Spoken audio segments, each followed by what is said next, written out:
245 రోజు దేవుని యొక్క వాక్యాన్ని చదువుకుందాం. హోషేయ గ్రంథము 1వ అధ్యాయము. ఉజ్జియా, యోతాము, ఆహాజు, హిజ్కియా అను యూదారాజుల దినములలోనూ యెహోయాషు కుమారుడైన యరొబాము అను ఇశ్రాయేలు రాజు దినములలోనూ బెయేరీ కుమారుడైన హోషేయకు ప్రత్యక్షమైన యెహోవా వాక్కు. మొదట యెహోవా హోషేయ ద్వారా ఈ మాట సెలవిచ్చెను. జనులు యెహోవాను విసర్జించి బహుగా వ్యభిచరించి ఉన్నారు గనుక నీవు పోయి వ్యభిచారము చేయు స్త్రీని పెండ్లాడి వ్యభిచారము వల్ల పుట్టిన పిల్లలను తీసుకొనుము అని ఆయన హోషేయకు ఆజ్ఞ ఇచ్చెను. కాబట్టి అతడు పోయి దిబ్లయేము కుమార్తె అయిన గోమెరును పెండ్లి చేసుకొనెను. ఆమె గర్భవతి అయి అతనికి ఒక కుమారుని కనగా యెహోవా అతనితో ఇలాగు సెలవిచ్చెను, ఇతనికి యెజ్రెయేల్ అని పేరు పెట్టుము.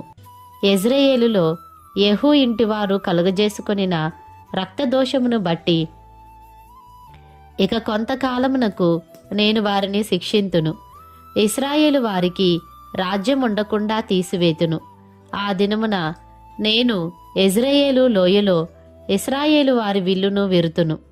పిమ్మట ఆమె మరలా గర్భవతి అయి కుమార్తెను కనగా యెహోవా అతనికి సెలవిచ్చినదేమనగా, దీనికి లోరుహామా అనగా జాలి నొందనిది అని పేరు పెట్టుము. ఇక మీదట నేను ఇశ్రాయేలు వారిని క్షమించను, వారి ఎడల జాలిపడను.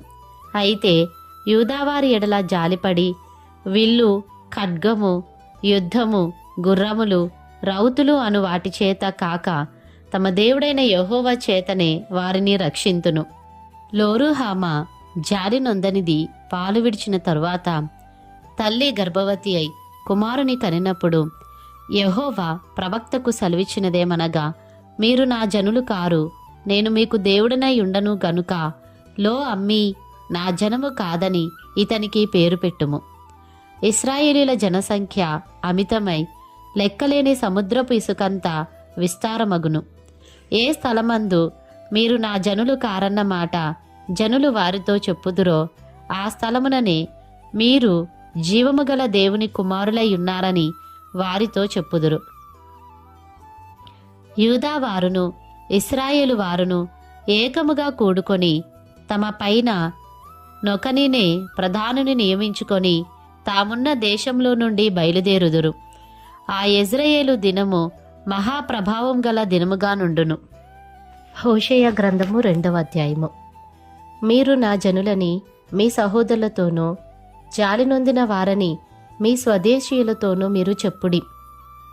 నేను దాని బట్టలను పెరికివేసి పుట్టిన నాటివలే దానిని దిగంబరురాలినిగా చేసి పాడుపెట్టి ఎండిపోయిన భూమి వలెను ఉంచి దప్పిచేత లయపరచకుండునట్లు మీ తల్లి పోకిరి చూపు చూడకయు దాని స్తనములకు పురుషులను చేర్చుకొనకయు నుండునట్లు మీరు ఆమెతో వాదించుడి. అది నాకు భార్య కాదు, నేను దానికి పెనిమిటిని కాను. దాని పిల్లలు జార సంతతి అయి ఉన్నారు, వారి తల్లి వేశ్యాత్వము చేసి ఉన్నది, వారిని కన్నది అవమానకరమైన వ్యాపారము చేయనది గనుక వారి యందు నేను జాలిపడను. అది నాకు అన్నపానములను, గొర్రెబొచ్చును, జనుపనారయు, తైలమును, మద్యమును ఇచ్చిన నా విటకాండ్రను నేను వెంటాడుదుననుకొనుచున్నది.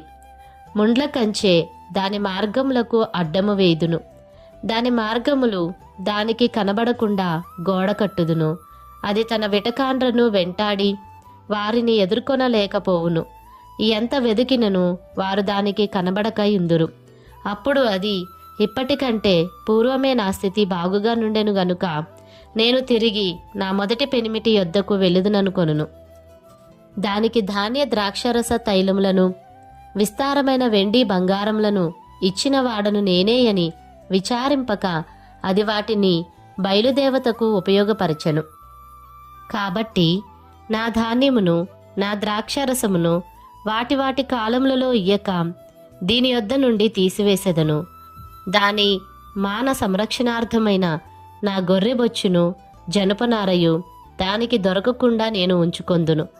దాని విటకాండ్రు చూచుచుండగా నేను దాని పోకిరితనమును బయలుపరుతును. నా చేతిలో నుండి దాన్ని విడిపించువాడొకడునూ లేకపోవును. దాని ఉత్సవ కాలములను, పండుగలను, అమావాస్యలను, విశ్రాంతి దినములను, నియామక కాలములను మాన్పింతును. ఇవి నా విటకాండ్రు నాకిచ్చిన జీతమని అది తన ద్రాక్ష చెట్లను గూర్చియు అంజూరపు చెట్లను గూర్చియు చెప్పినది గదా. నేను వాటిని లయపరుతును. అడవి జంతువులు వాటిని భక్షించున్నట్లు వాటిని అడవి వలె చేతును. అది నన్ను మరచిపోయి నగలు పెట్టుకొని శృంగారించుకొని బయలుదేవతలకు ధూపము వేసి ఉండుటను బట్టియు దాని విటకాండ్రను వెంటాడి ఉండుటను బట్టియు నేను దానిని శిక్షింతును. ఇది యెహోవా వాక్కు. పిమ్మట దానిని ఆకర్షించి అరణ్యంలోనికి కొనిపోయి అక్కడ దానితో ప్రేమగా మాట్లాడుదును.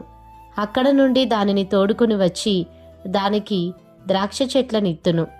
ఆకోరు శ్రమగల లోయను నిరీక్షణ ద్వారముగా చేసెదను. బాలీమున ఐగుప్తు దేశంలో నుండి అది వచ్చినప్పుడు నా మాట వినినట్లు అది ఇచ్చట నుండి నా మాట వినును.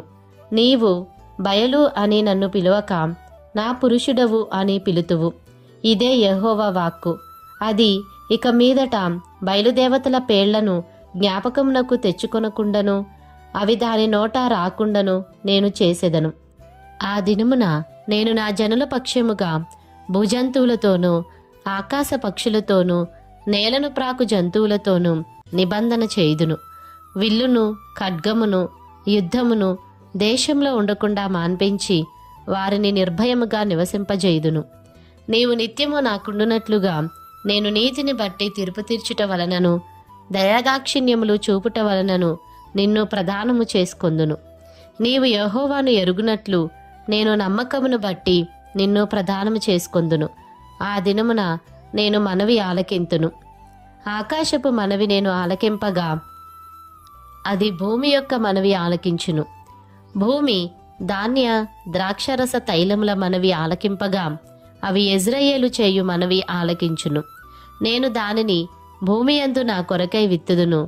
జాలినొందని దానియందు నేను జాలి చేసుకొందును.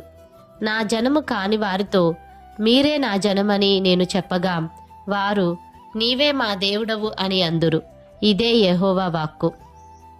హోషేయ గ్రంథము 3వ అధ్యాయము. మరియు యెహోవా నాకు సెలవిచ్చినదేమనగా, ఇశ్రాయేలీలు ద్రాక్ష పండ్ల అడలను కోరి ఇతర దేవతలను పూజించినను యెహోవా వారిని ప్రేమించినట్లు దాని ప్రియునికి ఇష్టురాలై వ్యభిచారిణి యగు దాని యొద్దకు నీవు పోయి దానిని ప్రేమించుము. కాగా నేను 15 తులముల వెండియు ఏదుము యవలును తీసుకొని దానిని కొని ఆమెతో ఇట్లాంటిని, చాలా దినములు నా పక్షంన నిలిచియుండి ఏ పురుషుని కూడకయు వ్యభిచారము చేయకయు నీవుండవలెను.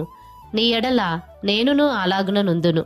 నిశ్చయముగా ఇశ్రాయేలీలు చాలా దినములు రాజు లేకయు అధిపతి లేకయు బలి నర్పింపకయు నుందురు. దేవతా స్తంభమును గాని ఏఫోదును గాని గృహదేవతలను గాని ఉంచుకొనకుందురు. తరువాత ఇశ్రాయేలీలు తిరిగి వచ్చి తమ దేవుడైన యెహోవా యొద్దను తమ రాజైన దావీదు నొద్దను విచారణ చేయుదురు. ఈ దినముల అంతమందు వారు భయభక్తులు కలిగి యెహోవా అనుగ్రహం నొందుటకై ఆయన యొద్దకు వత్తురు.